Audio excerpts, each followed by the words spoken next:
Engineers, professionals, managers, head of department, students, business owners, यह video मैंने QMS quality management system के ऊपर interview top 40 question answers पे बनाई है।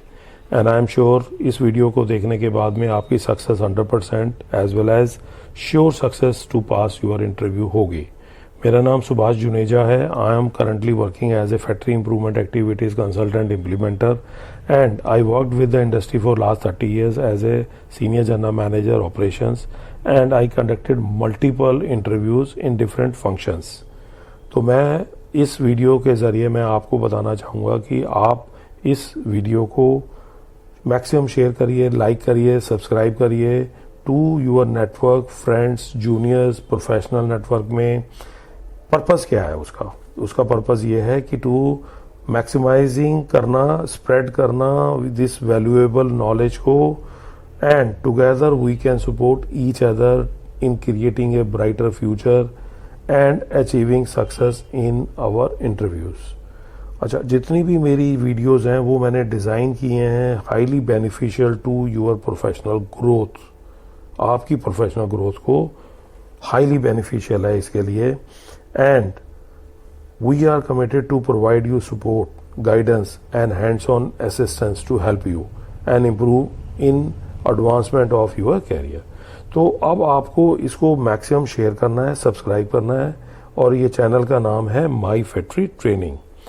एंड इसके साथ साथ जो सफलता आपको मिलेगी उसके साथ साथ आपको ये भी जानना ज़रूरी है कि जब आप स्प्रेड करते हैं तो आपके जूनियर्स को भी मिलेगी, क्योंकि ये नहीं होना चाहिए कि कुछ लोगों के हाथ में ही ये सक्सेस हो, बाकियों के पास ना हो। मेरा जो पर्पज़ है वो पूरी सोसाइटी के अंदर इस तरह की नॉलेज को स्प्रेड करना ताकि अनएम्प्लॉयमेंट कम से कम हो और आप मैक्सिमम ग्रो कर सकें। और ये क्विक मैकेनिज़्म है, आसान है, within 5 to 8 minutes time इसको आप रीड करेंगे and you are ready for QMS। तो मेरी ये दूसरी वीडियो है QMS के ऊपर। Let's start. तो पहला पॉइंट है QMS का पर्पस। तो पहला पर्पस ये है to improve the customer satisfaction. फिर उसके बाद में आता है क्वेश्चन कि इसके की प्रिंसिपल्स। तो की के प्रिंसिपल के अंदर जो सबसे बड़ा इंपॉर्टेंट पॉइंट है वो है रिस्क बेस्ड थिंकिंग है, ISO 9001। उसके बाद में लीडरशिप के ऊपर एम्फोसाइज रिगार्डिंग किस तरीके से होता है। उसका मतलब ये है कि जो leadership should involve in creating QMS। जब भी हम QMS क्रिएट करेंगे तो लीडरशिप लेवल के ऊपर ये वर्किंग होनी चाहिए, बिकॉज ही शुड नो कैसे कंट्रोल करना है, कैसे प्रोसेसेस होंगे और कैसे मेरे को कस्टमर सेटिस्फेक्शन के ऊपर काम करना है। नेक्स्ट आता है मेरा कि की बेनिफिट्स ऑफ, मैं क्यों अगर कर रहा हूँ अपने ऑर्गेनाइजेशन में तो उसका बेनिफिट क्या है। तो इसका बेनिफिट है मेरे प्रोसेस एफिशिएंसी एंड इफेक्टिवनेस के अंदर इंप्रूवमेंट मिलती है। नेक्स्ट आता है मेरे डॉक्यूमेंट्स आउटलाइन। उसके अंदर मेरे जो क्वालिटी ऑब्जेक्टिव होते हैं वो कहाँ पे लिखे हुए होंगे या डिफाइन होंगे, वो मेरी क्वालिटी पॉलिसी में होंगे। इसके बाद में नॉन कन्फर्मेंस को रेफर किसको कर रहा है, नॉन कन्फर्मेंस जो रेफर कर रहा है वो कर रहा है failure to meet the quality standards.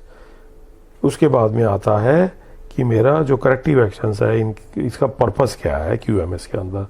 इसमें पहला जो बड़ा पर्पस है कि जो मेरी नॉन कन्फर्मेंस है उसको करेक्ट करना या रेक्टिफाई करना।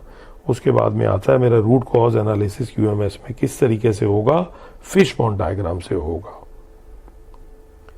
Next, continual improvement means incremental improvement in process as well as in product. इसके बाद में इंटरनल ऑडिट का मतलब यह है कि to assess compliance with QMS। उसके बाद में मेरा प्लानिंग क्लॉज कौन सा है, 6 नंबर है। उसके बाद में मेरा 8 नंबर जो क्लॉज है वो ऑपरेशन है। इसके बाद में PDC साइकिल में A स्टैंड फॉर एक्ट। उसके बाद में quality manual is a document which describe QMS and it's scope. Quality manual is a very detail manual जिसके अंदर पूरा क्वालिटी मैनेजमेंट सिस्टम और उसके स्कोप के बारे में लिखा होता है। डॉक्यूमेंट कंट्रोल ये क्या करता है, ये maintain as well as available for the reference.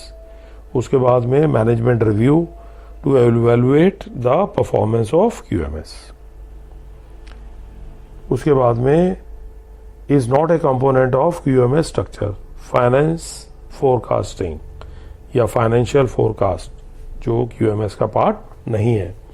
इसमें क्वालिटी पॉलिसी भी पार्ट है, क्वालिटी ऑब्जेक्टिव भी पार्ट है और क्वालिटी मैनुअल भी पार्ट है। किसका? QMS का।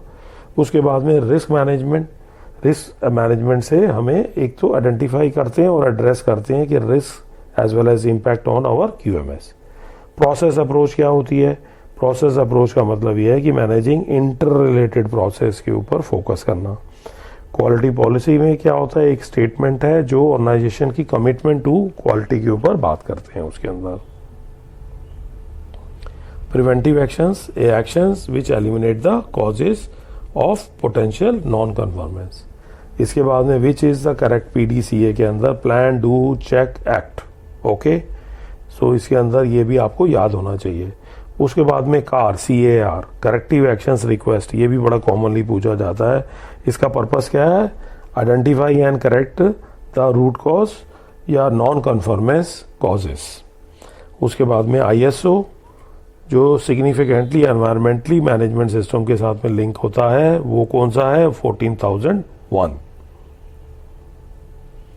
बेंचमार्किंग का मतलब क्या है? Comparing the performance with industry standard. उसके बाद में आता है कस्टमर सेटिस्फेक्शन। कस्टमर सेटिस्फेक्शन का मतलब यह है कि इफेक्टिवनेस ऑफ यूर QMS, क्योंकि QMS हमने पहले भी क्वेश्चन पे ये बात की कि QMS का पर्पस क्या है? Product as well as process को इम्प्रूव करना, एनहेंस करना। इसके बाद में ट्रेसेबिलिटी से क्या निकलेगा? Ability to trace and verify the history of product and process.